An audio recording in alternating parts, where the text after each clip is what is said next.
From San Jose, California, this is A Walk in the Park, a new podcast from the City of San Jose Parks, Recreation, and Neighborhood Services, also known as PRNS. I'm David. And I'm Val.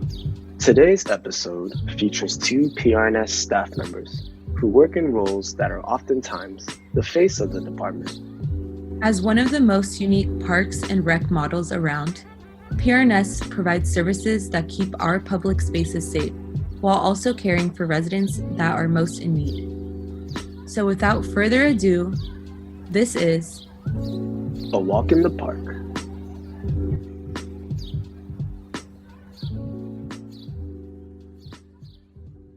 Since the beginning of the pandemic, PRNS staff members have contributed in different ways to support San Jose residents. Whether it's patrolling Alum Rock Park to monitor potential fires or educating San Jose residents about park safety guidelines, PRNS has shown the ability to adapt and react time and time again. Our PRNS family has been able to shift gears and responsibilities when it matters most. Homeless shelters, operated by the Housing Department, are also staffed by city workers from different departments and are oftentimes called upon to serve the community when in need. Today, you'll be hearing from two extraordinary individuals serving our community out in the field.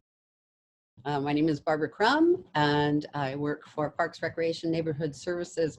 What I was asked to do is put together bus trips for the seniors for the city of San Jose.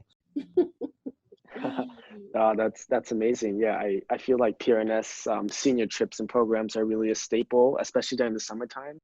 But your transition from seniors to your new responsibilities, has your duties changed in the past few months? Oh, yeah. So Josue, my supervisor for the seniors supervisor, he said, so Barb, there's no more bus trips, but are you sick? Do you have any problems? I said, no, I have no problems. He says, okay, well, I'm going to recommend you to go to work at the homeless shelter. And I went, oh. And it's been a real interesting experience. You know, we put masks on and goggles and gloves and long sleeves. And, you know, I work in the kitchen. And so I feed them breakfast, and I do days, so breakfast and lunch, and then get it all prepared for the dinner to come. That shows up about 3:30 in the afternoon. So we get all these boxes with all these nice warm meals for them, and then bag lunches. So as you mentioned, some of your work with displaced individuals. So PRNS has been directly involved with providing community resources and city services to those affected by COVID-19. Can you describe your experience the past few months working in the department's response to the shelter-in-place order? Yes, it's very interesting. It's a big room. They wake up and we feed them breakfast, and they all just say, thank you so much. And they accredited to the city. I've had so many of them tell me, thank you to the city workers. They just treat us like people, and they really appreciate that. They all have their stories. They come up and tell me all their stories, and it's amazing how they get to the place that they are. Yeah, definitely. Thank you for sharing, some of your experience so far working with displaced individuals. Was that transition difficult from working on senior bus trips to now, cooking and feeding? Oh, nothing's difficult. You just take every opportunity and turn it into whatever you can. And so, no, I had no real difficulties. It was a little different. That's really nice of you, Barbara. Yeah, they're worth it. Our next guest is a park ranger from PRNS's Parks Division, who has taken the time to speak with us about her experience with the recent wildfires. My first name is Lucia. My last name is Wade. And my official title is Acting Senior Ranger. And I have been with PRNS for only about a year and a half. So I'm new to PRNS. I'm not necessarily new to the world of rangering. I was a lateral transfer from the Sonoma County Regional Parks Department up north.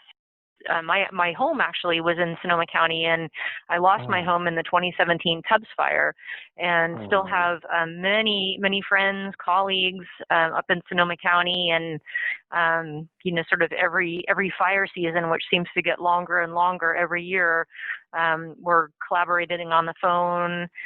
I did have to evacuate again this year, but this time we were ready for it, because before we didn't have any time to pack anything, and this time we packed pretty much everything we could possibly think of. We're all sort of in this together as far as potential wildland fire threats. Yeah, of course. I think it's been a really strange couple years, really, with a lot of the wildfires. How important is it to a park ranger to keep our public spaces safe as you see more residents going outside?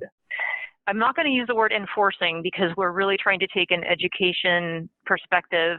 But as more and more people come outside, which they should and they need to enjoy their public spaces. We all need to enjoy the outside, and we all need to enjoy our public spaces.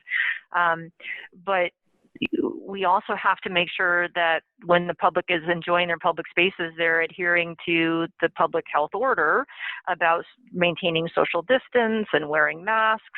Rangers are having to, spend a lot of our time educating the public as far as sort of how to safely use the parks with regard to the public health order, which is ultimately keeping all of us safe and healthy.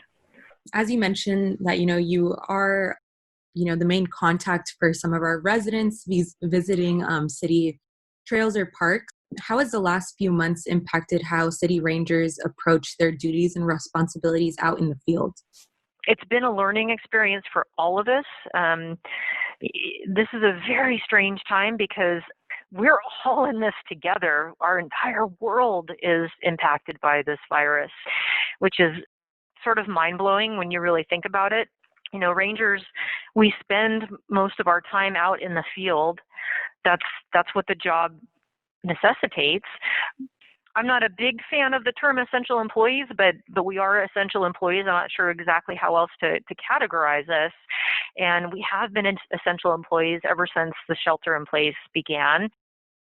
Yeah, most definitely. I completely agree with you that, we're all in this together. As park rangers are definitely out there helping out, assisted or supported the response to the recent wildfires, such as the SU Lightning Complex fires on the East Foothills.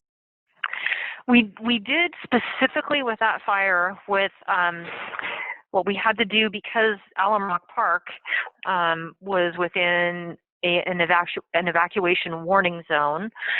Basically, closed down Alum Rock Park, and we were up there with our Type 7 wildland vehicles, basically hosing down the visitor center, in hopes that that would help fend off a fire, an impending fire. We're fortunate in that that fire didn't creep into Alum Rock's territory, but we did have to keep that park closed for many days. We continue to do everything we can to keep our Type 7 wildland vehicles working, and we respond to fires that occur in our parks. I know that helps offset some of the load on the city firefighters, because if we can handle a fire in our park, or at least get one of our Type 7 vehicles into a place where they don't have to bring their engine into, it sort of saves them some time and work and effort. So that's been kind of a critical piece of the job anyway. But specifically with regard to the recent SCU fire, it really involved shutting down Alum Rock Park, and it was sort of a lot of logistics. But that's kind of what our job is all about. We're always thinking about logistics and moving resources to areas when they're not needed, or when they're of the greatest need.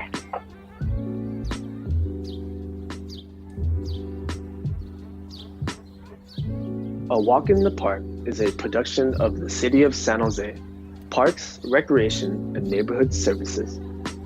New episodes are released bi-weekly on our Spotify and YouTube. This podcast is part of We Are Essential, a PRNS campaign to raise awareness about the behind-the-scenes experiences of staff members working hard to support San Jose residents in their time of need.